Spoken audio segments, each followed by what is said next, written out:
Hey guys, welcome back to Lovin Dubai Show podcast. It is Thursday morning and we are feeling the long weekend vibes. We spoke about COP28, the Dubai Taxi IPO, and we had the most incredible artist on the show talking about how His Highness Sheikh Hamdan is a major inspiration for her work. Yes, there was a lot of talk about deep, kind eyes. So if you're interested to learn more, make sure you listen to the Lovin Dubai Show and hit the like and subscribe button.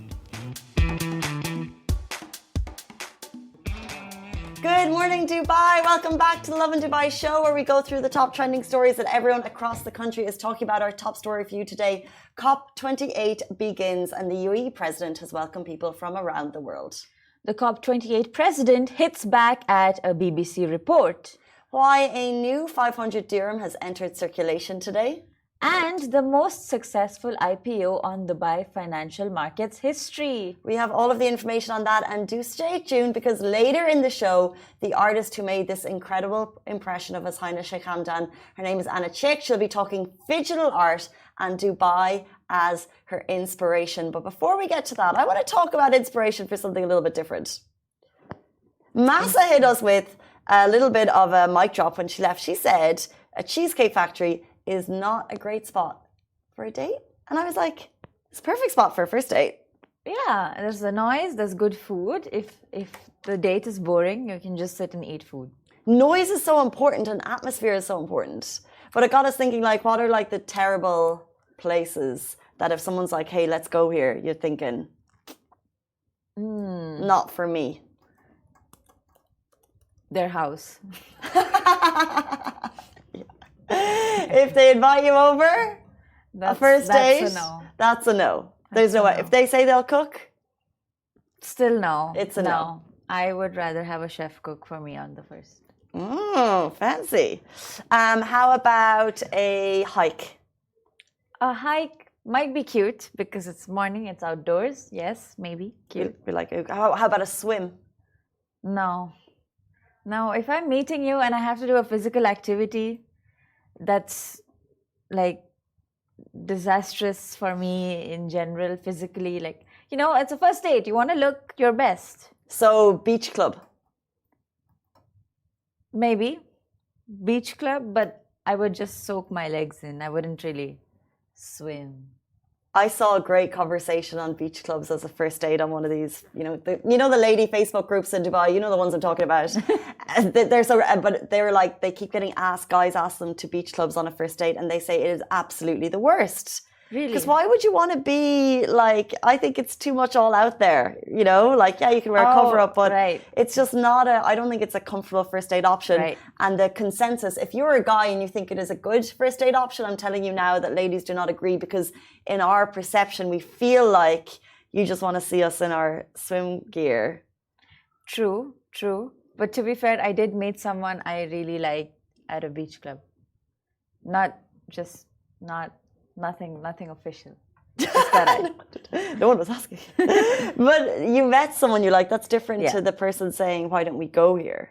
That's true. Massa saying, I'm easily impressed, but Cheesecake Factory is not a no-go. Massa is saying she's easily impressed, but Cheesecake Factory is a definitely no-go on a first date. Come on, Massa, Cheesecake Factory. It's got the vibes. It's got the food. Yeah, and you can end the outing with cheesecake. Share a cheesecake. If it doesn't go well, you go home with a slice food. of cheesecake that's going to feed the whole family. True. I think something that's not over the top, nothing ostentatious, but also a little bit of effort from someone's side. So whoever does the asking does the legwork, in my opinion. True. But yeah, a lot of things, something I've really noticed with people my age when they ask me out on dates is they don't want to make the plan. That's what I mean. If they ask, they do the legwork. Yeah, they're just like, okay, let's meet sometime. And I'm like, okay, sure. And that's it. Radio silence. Or we should go out. And like, yeah, we should. That radio silence. I'm just like, why? Why would you do that? That is the worst thing. We should go out. Nothing. I know. It just makes me feel sad. I've had the very same back in the day. That type of like, yeah, we should definitely meet up. Or why haven't we met yet? You tell me. You tell me why we haven't met yet. It is constant, and that is just dating for you. But hey, it's Thursday morning. We want to bring in some positive vibes. So thank you to you all for tuning in. Facebook, Twitter, Instagram. We see your comments. We love to read them before, during, and after the show. But let's lead into our first story today. The first story for today, which is COP28 begins today, the biggest story. So on Wednesday, His Highness Sheikh Mohammed bin Zayed Al Nahyan, the president of the UAE, tweeted a warm welcome to the world with a message filled with hope. The message reads as follows: we are honoured to welcome the international community to the UAE for the start of COP28. Solving the challenges facing our planet requires a shared vision and collective action, and we are determined to unite the world around climate action and ensure no one is left behind. As the UN Climate Change Conference COP28 begins today, the world looks to the UAE. This will be 2 weeks of crucial negotiations, lively discussions, and global collaboration to boost climate action and ambition. Following on from the story, the COP28 president has hit back at current news reports. So in other COP news, US Vice President Kamala Harris will attend COP28 on behalf of President Joe Biden. It was earlier reported that he was not going to attend, but we will see the Vice President Kamala Harris take his place, according to the White House. Along with that, Indian Prime Minister Narendra Modi, UK Prime Minister Rishi Sunak, and also King Charles are some of the other world leaders expected to attend. While yesterday, the COP28 leadership team held a press conference to outline preparations and priorities for COP28. And in opening remarks, the president of COP28, Dr. Sultan Al Jaber, he responded to reports damning the BBC report, which claimed the UAE was going to use this for their own benefits. And I love that one of his responses to this was basically, why would we need to?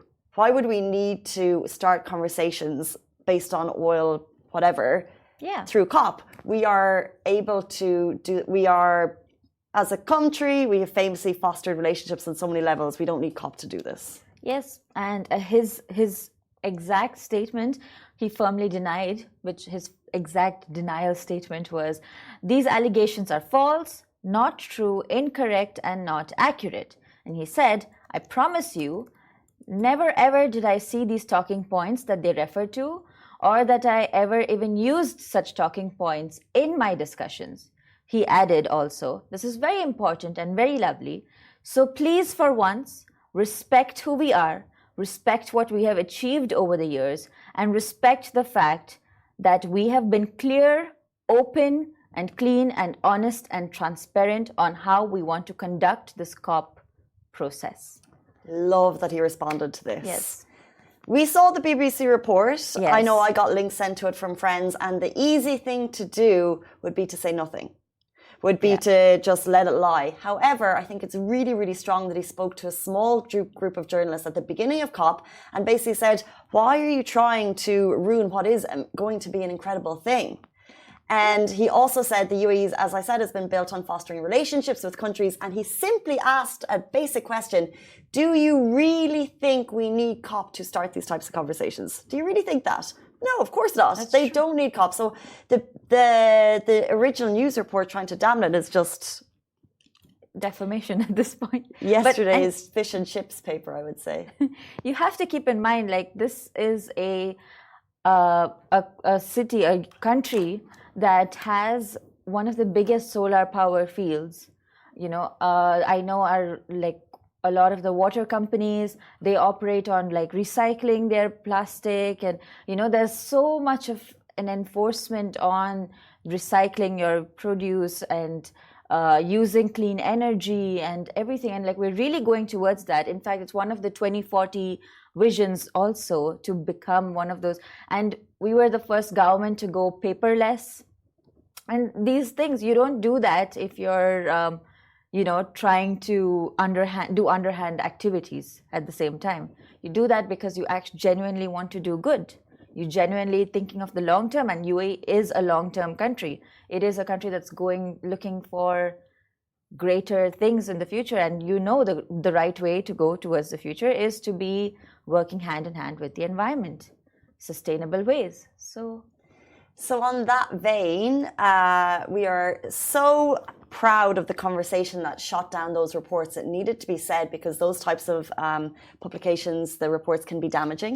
Yep. So it was important to do that at the beginning of COP28. And then, as you said, to lead forward with transparent and open conversation, which is the aim of COP28. As we said, it's begun today. And can I go check it out today? You cannot check it out today because for November 30th, December 1st, and December 2nd, the COP28 is invite only. So if you've got an invite, you're special. But from December 3rd all the way until December 12th, anybody can join. All you need to do is go on the COP28 website, register, and you're good to go. Just each day has a specific theme. Like, for example, December 3rd is health relief, recovery and peace. December 4th is finance, trade, gender equality, accountability. So many interesting themes. December 7th is general day. So go pick a day, pick a subject you choose, and go have fun at COP28. And we have no doubt that a lot of the schools will be going out to do school trips, bringing back those expo vibes. But for the first 2 or 3 days, it is government leaders, dignitaries, as we already mentioned. We mentioned yesterday the road diversions, which will see Sheikh Zayed Road closed from 7 a.m. until 11 a.m. across the 3 days of the national holiday to allow for that, which I think is bringing a sense of occasion to the city. And we'll report more on that throughout the long weekend. But speaking of sustainability, this next story is perhaps really interesting in that note, quite literally, because the Central Bank of the UAE has issued a new 500 dirham banknote made of polymer. Now, the front side includes an image of the Terra Sustainability Pavilion in Expo City, Dubai, marking the UAE's commitment to sustainability. And the reverse side highlights iconic landmarks like the Museum of the Future in Dubai, Emirates Towers, and the Burj Khalifa. It is also amazing to see to note that the CB UAE opted for polymer material, making the new banknote 2 or more times more durable than traditional banknotes. So this is fully recyclable material, also significantly reduces its environmental impact. So this note is a beautiful, harmonious blue shade, and the Central Bank of the UAE has also included prominent symbols in Braille to help the blind and visually impaired customers recognize the banknote and determine its value. If you're looking for this cash, it enters into circulation today, Thursday, November 30th. So keep your eyes peeled. I don't carry so much cash anymore, I must say. I did not either until last week. What happened last week? Nothing, I just got cash. So I've just been carrying cash around and paying taxis in cash. And now the taxi looks at me really surprised because they're like, cash? I'm like, yes. It's helpful in tips. It is. That's the only, so like if I end up with a 500 dirham note or something, then it breaks down and then you have tips for a while and then all of a sudden you've got nothing. And then you're left in that position. But I think this particular 500 note is like a collector's item, to be fair. I wouldn't use it. If I got it, I would just keep it for a while until I was really desperate. Until you're stuck and you need the cash. But yeah, I think it's really cool because every time we hit a landmark or we hit a milestone, we always release a note to commemorate. And I think that's one of the best ways to, because, you know, you just, while you're giving it, you're like, we've done so much. Or while you're framing it like I would, we've done so much. So true. It's marking a very important moment in the country's history. And the same with passport stamps when you come into the country. There's usually on certain days. It's very hard to collect those though. So no doubt in like 20, 30, 40 years when you're looking back at your passports, you'll think, wow, that is cool.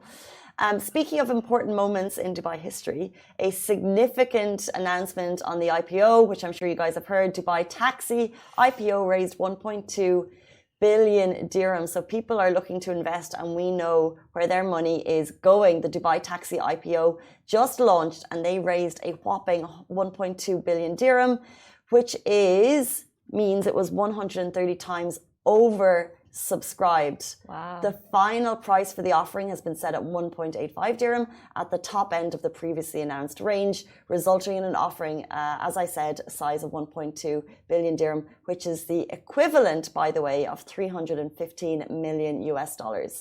Wow. The offering saw tremendous demand from international and regional institutional investors and retail investors in the UAE, with total demand for the offering amounting to over 150 billion dirhams, implying an oversubscription level of 130 times in aggregate. This means that this is the highest oversubscription level achieved ever by an IPO on the Dubai financial markets. And what's really interesting is that you would think that the kind of the fanfare would decline. You know, we've had ADNOC, we've had DIWA, there's been so many very successful IPOs, but it just keeps continuing. That means I think that it shows that public are getting more excited about investing in Dubai. Yeah, for sure. It says a lot about the faith we have as an audience in Dubai's financial markets, in Dubai as a city, in the UAE as a country. It says a lot. I mean, I definitely did.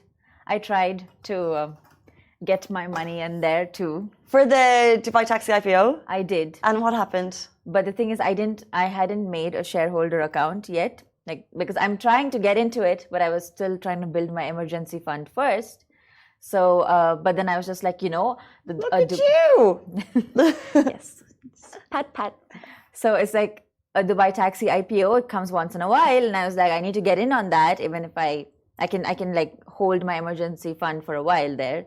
But then, by the time I made the shareholder account and all of that from my banking app, it took a while, and then I kind of forgot to do it, and now I'm kind of regretting it as I read this news. As it's oversubscribed by 130 times. Anyone watching, very quickly, if we could get a quick yes or a no, if you have subscribed to the Dubai IPO. Taxi. We'd love to know if there's a general public interest or if this is coming from kind of like more investor institutions, if that's where kind of the big level of investment is coming from. So we'd love to know, have you invested in Dubai Taxi IPO or any of the recent Dubai financial market IPOs? Yes or no? I did DIWA. Oh, look at you. She's going to be rich soon. That's a friend you need right there. Hi, Casey. No. Bestie. I'll tell you, I don't, you know the way it's like, I feel like I should be investing because they say investing is the best way to make money. So I did I got the app and I connected everything and I put in, I think probably maybe the minimum amount that you could. And you get a teeny tiny amount of dividends every now and then. I think you probably need to be doing a lot of investing to really reap the rewards. Yep. So I just kind of have a small amount sitting there that's probably not really benefiting me. I feel with investments, you need to be very much aware of the market as it continues to rise and look at other opportunities as they come through, which I have not done since I first subscribed to the DIWA. It's true. But I also feel like when the Dubai financial market like opens up to the public like this, it's actually increasing people's awareness of the market. And it's like incentive for people to begin investing if you look at it. Because I would not have made the shareholder account if I didn't see that Dubai Taxi was, because this is a company I know. This is a company I know I pay every day because I come to work in a taxi. So I'm just like, oh my God, I know the Dubai Taxi is not going anywhere. In my head, it makes total sense to invest here. So I would just be like, okay, let me actually try to get in on that. And similarly with DIWA.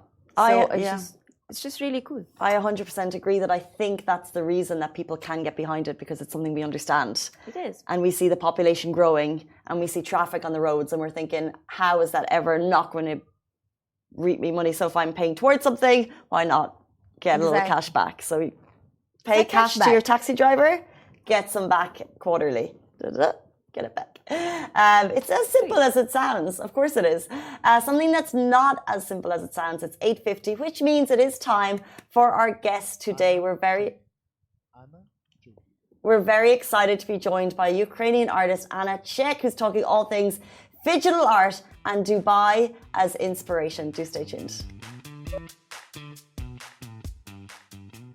Welcome back to the Lovin Dubai show. Today we have an artist whose art is deeply influenced by Dubai. Her horse characters and inspirational aspirations were sparked by her experiences at Art Dubai, while a chance encounter with Prince His Highness Sheikh Hamdan inspired a memorable portrait. Anna has chosen Dubai as her debut location for her latest art collection, reflecting her strong connection to the city's vibrant art scene. Welcome to the show, Anna Sheikh. Thank you so much.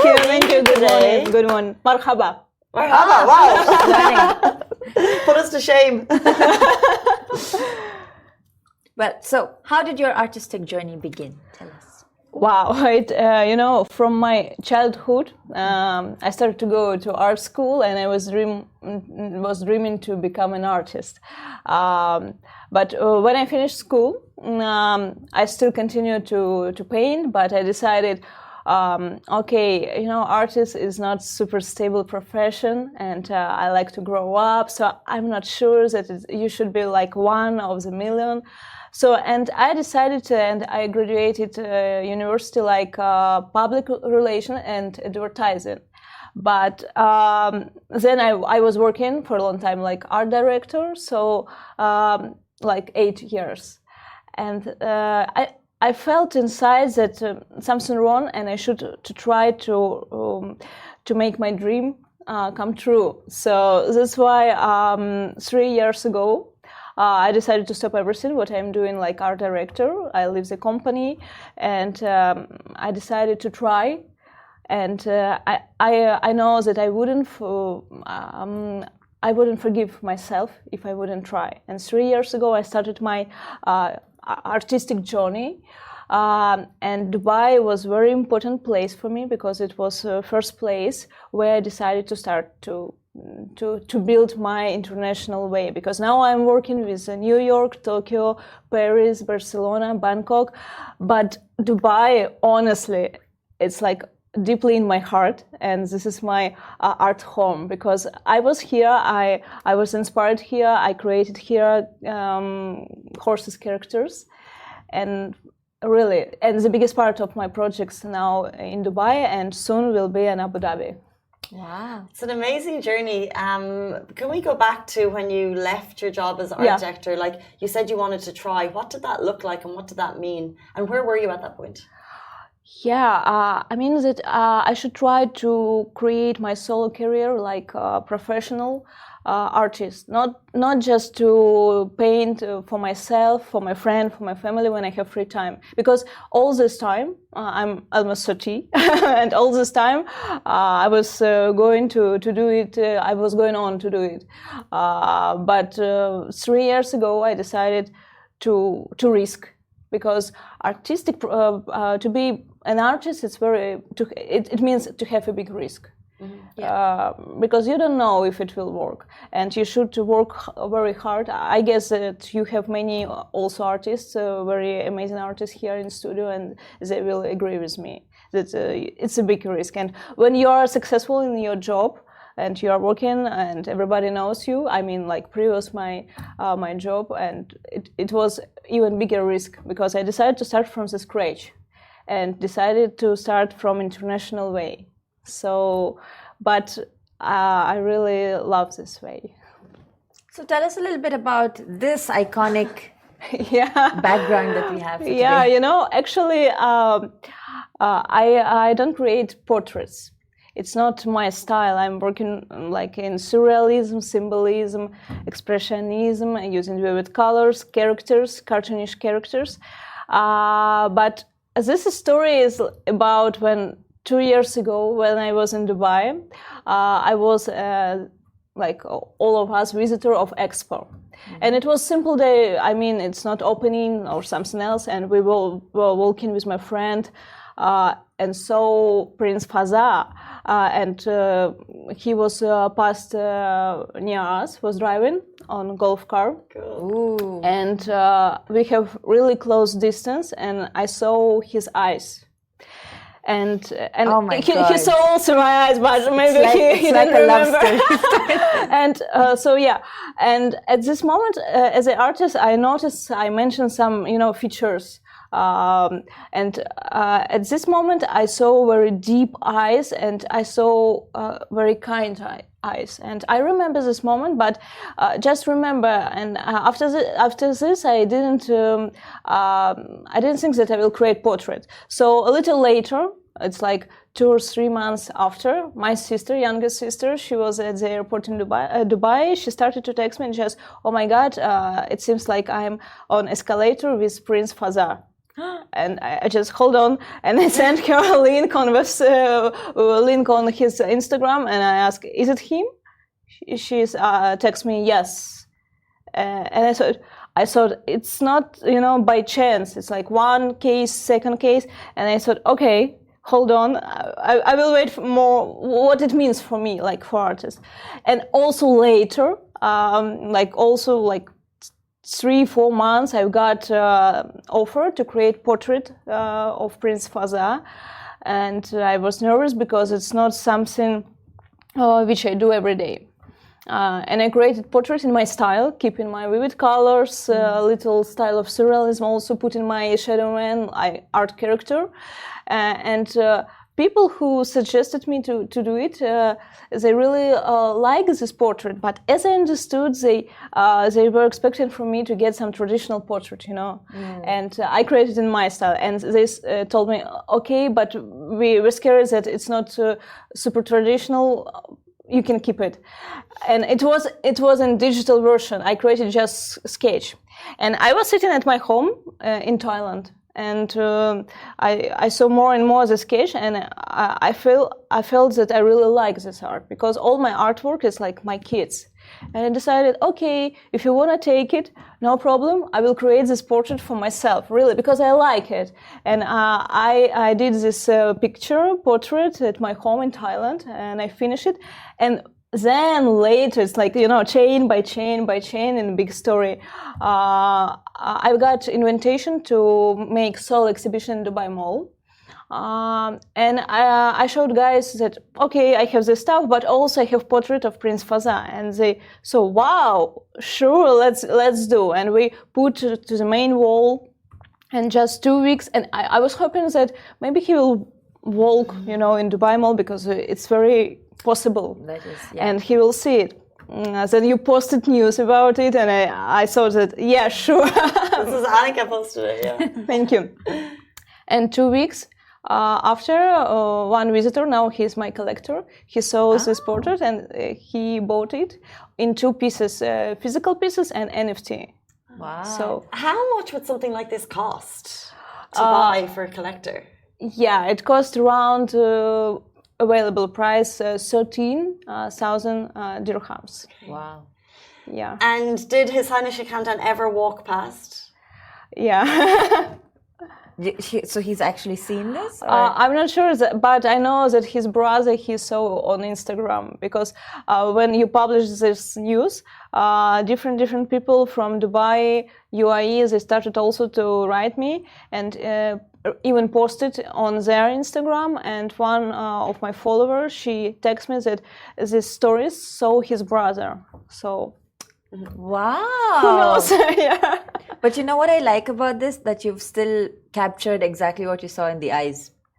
If you look at the eyes. Yeah, I tried to depict my feelings. I mean, this feeling about deep blue eyes and very kind, So I try. Yes, I don't know if I could it, but it can. You can say it. Your impression, yeah. I think I can see it. It's really interesting. You've mentioned Paris, Tokyo, Thailand. Yeah. You're from Ukraine, and obviously Dubai. Why do you think Dubai holds such a place in your heart? And why do you find art inspiration from the city? Yeah, because as I told previous, I was here 2 years ago, and I visited Art Dubai, and I was impressed. Diversity of galleries, people, they were very happy. It's really it looks very good, and I thought, okay, I'll try to start my international art journey from Dubai, and I started to create project by project, exhibition by exhibition. And also Dubai is very important for me because I created here my horses characters. because previously I had only my main character, Shadow Man. You can Tell see us about Shadow Man. Man. Let's do Shadow Man and then. Yeah, this is some pieces of Super my cool. new art collection, which I presented at DFC Art Night. They made a short list of artists and invite me to show my collection. So who is a Shadow Man? He was also, by the way, sitting as a portrait. So it's like my art signature. I didn't notice him. You can find He's him in the corner Instagram. Yeah. You can't see the Shadow Man in the corner of Fazla, but he's there. You can find him on my pictures. You can find him like sculpture. Also, I'm working with digital. I mean that I put him in all my stuff. So Shadow Man, in my opinion, is like image of our generation because he likes to be everywhere, like all we are, to hand out, to explore everything around him, to get some new experience. But at the same time, he keep his faceless. You can see that he's faceless person. We don't know who is he or she, and he wants to keep his private life, values, even some secrets, like this sphere. It's symbolism. He embraced this sphere, and it's like allegory. So all we are, we need this point because we are creating some images, a mask, with family, at work, on Instagram, our social media. It's not the true what we are. You get my idea. According to this point, we are all a little bit Shadow Man at some moment because even for you, I am also Shadow Man now. You know who I am. You know that I created this portrait, blah blah blah. But you don't know my real soul, and you are all also for me Shadow Man. So that's why I really like to depict him everywhere because it's something that's very similar to current days agenda and our what we need. We need to keep our secrets and values because we are everywhere but nowhere. It's like philosophy. Very interesting. Wow. Shadow Man. Shadow Man. Indeed. Fits the name. But tell us about your DIFC Art Nights. Yeah. I presented here my collection. It included 10 pieces, unique pieces. Now you see just 4. I took the favorite, but also I created colorful version. It's like good stuff before Christmas, before New Year. People really like it. I've got good feedback from people who live in Dubai who love art, and even 5 from 10 pieces they are sold now. So it's a good bestseller. Is this from the exhibition at the DIFC Art Night? Yeah, directly from DFC. Yeah, this art night was just 2 days, but 2 days. As the CEO of DFC, he also see my stuff, and maybe who knows, in future they are interested in collaboration, and maybe in future you'll see some big sculptures and even horses. Are you going to do any more exhibitions in the next few months? Yeah, so my current projects, first of all, soon will be project with Etihad. They created also short list, 20 artists, and it's a big honor to be in this list with another amazing and very famous artist here. So they have 20-year anniversary, and they will make some event in Abu Dhabi at the airport, and they took my big 2.6 meter big picture with horses, and they will place it in airport for 3 months, and then it will be auction. So it's first project which will be right now. Second one is digital. I will take part in digital art exhibition, by the way, about ecology topic because COP28. Yes. And I created also digital art about this topic, and it will be presented from next week in Canvas Gallery, digital gallery. And also now I'm taking part in very big projects, digital project in Abu Dhabi with Philip Colbert on the board. So it's also very cool because he's super famous and I really like his stuff. I guess you remember lobsters. and we will take part in a big project like Metaverse, and all of artists, they will create their own digital space with their art imagination, and you can walk through different objects and enjoy. Amazing. I can't wait to see larger scale pieces of yours across the UAE, which I'm sure is no doubt in the future. Before you leave us, just a quick question for aspiring artists or for people who are in a job and they're not motivated and they have a passion on the outside. What would you say to them in terms of advice for going and finding what you love? The main rule, if you really want it, just you should be you should trust your feeling, because sometimes we are not sure like in 100%. If you really trust your source and you want to be, in our case, artist, you just should to go on and move and do everything, even some little thing every day. Just it's very important to be in a good shape. I mean, working shape, and first it will be very hard, and maybe you will get some no. I mean, when you will send offers, it's okay, because I also sometimes I can get feedback like, no, we cannot, or we cannot take you on the board, but it's for now. You should just know that it's for now, and you should move on, and maybe after 2 years they will invite you. It's our life, because as for me, I didn't expect that now I will sit here in a very super famous popular show, and also I will get golden visa, 10 years talents. Just right now, 2 days ago, I got.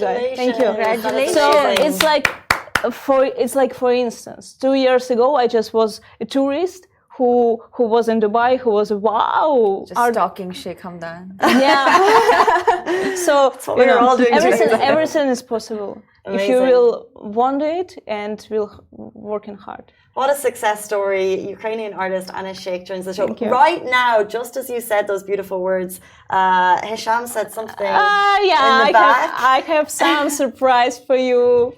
This is, oh my God. Oh, wow. With the horses.